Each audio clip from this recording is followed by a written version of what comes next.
That's only a few thousand years worth. I mean, if a star is blowing up every 30 years, there ought to be millions of these supernova rings if the universe were millions of years old. Don't tell me it's millions of years old. I don't believe you. That's just not common sense. They say, well, yeah, new stars are forming. They say, this textbook says, new stars are constantly being born in clouds of gas and dust. First of all, that's not ever observed, okay? The silent embarrassment of modern astrophysics is we do not know how even a single one of these stars managed to form. You can't get dust and squeeze it together and make a star. There are common sense laws that overcome that, like Boyle's gas law. You try to squeeze the gas together, the pressure builds up and it drives it back apart. Nobody ever sees gases form into solids by their own internal gravitational force. So if stars evolve, star births should at least equal star deaths. And we're seeing one die every 30 years, and we're never seeing one form. One guy said, oh, we're seeing a star form right now in Crab Nebula. I said, no, you're not. He said, yeah, we are. I said, no, you're seeing a spot getting brighter. You see a spot, and it's getting brighter, and you're assuming a star is forming. Well, duh, it could be a dust cloud is clearing in front of it. It could be another Big Bang going off, a supernova going off out there. All you're seeing is a spot getting brighter. You're assuming it's making a new star. Nobody's ever seen a new star form. Some people think if we lose stars every 30 years and never replace them, this will eventually lead to having 70 sextillion stars. Yeah, you keep spending money, pretty soon you'll be rich. That's stupid, okay? It just is stupid, okay? Some of these planets are cooling off. They're constantly losing their heat, okay? And the textbooks is telling us they're millions of years old, billions of years old. You can't just keep cooling off and cooling off. Pretty soon it's cooled off. I mean, if you walked into a room and found a cup of coffee sitting on the table and I said, don't touch the coffee, that's hot. And you said, well, whose is it? I said, I don't know, it's been sitting there for 400 years. That's stupid, okay? Jupiter has a moon called Ganymede, which has a very strong magnetic field. Scientists are kind of perplexed by this because the magnetic field indicates a hot molten core, and yet Ganymede should have cooled off billions of years ago. Why does Ganymede still have a hot molten core and a strong magnetic field? To say it's billions of years old is stupid. It's just lacking common intelligence. Saturn has rings around it, but the rings are constantly expanding. They're moving away from the planet. To say they're billions of years old is stupid. They can't be billions of years old. They would have been dissipated by now. They're not billions of years old. The moon is going farther away from the Earth every year. We're slowly losing the moon.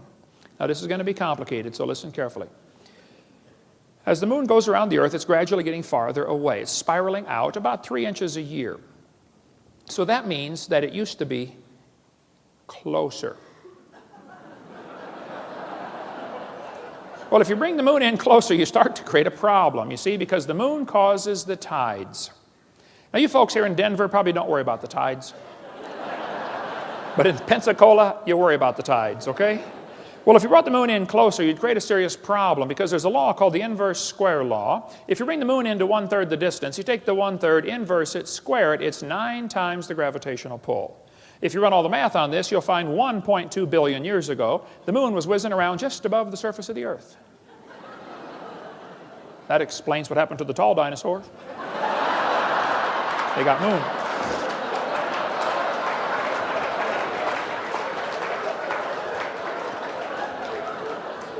So, to teach us the Earth, the moon is billions of years old while it's constantly moving away, and nobody knows of any factors that would reverse that situation, that's just stupid, okay? It can't be true.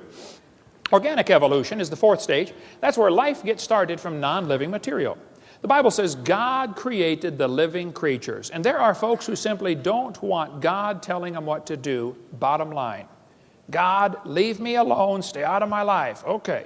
So they got to figure out a way how life got here without involving a supernatural intelligence creating it.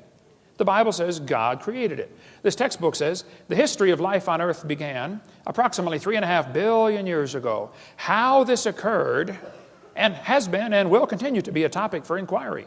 Let me give you the Hovind translation. It's okay to inquire how life evolved. It is not okay to inquire whether it evolved. That's stupid. Is this education or indoctrination? Hey kids, we know life evolved. Now you got to try to figure out how it happened. How about if we even question, did it evolve? Oh no, you can't question that. You cannot question that. We know it evolved. Now just figure out how it happened. That's not education. That's indoctrination. Urey and Miller in the 1950s wanted to know how the Earth and solar system had come to be.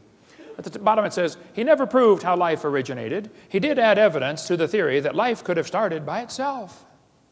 Life started by itself. That's stupid, okay? Life cannot start by itself. This textbook says, swirling in the waters of the oceans is a bubbling broth of complex chemicals. Progress from a complex chemical soup to a living organism is very slow. That's stupid. Can you believe they cut down a tree to print that book?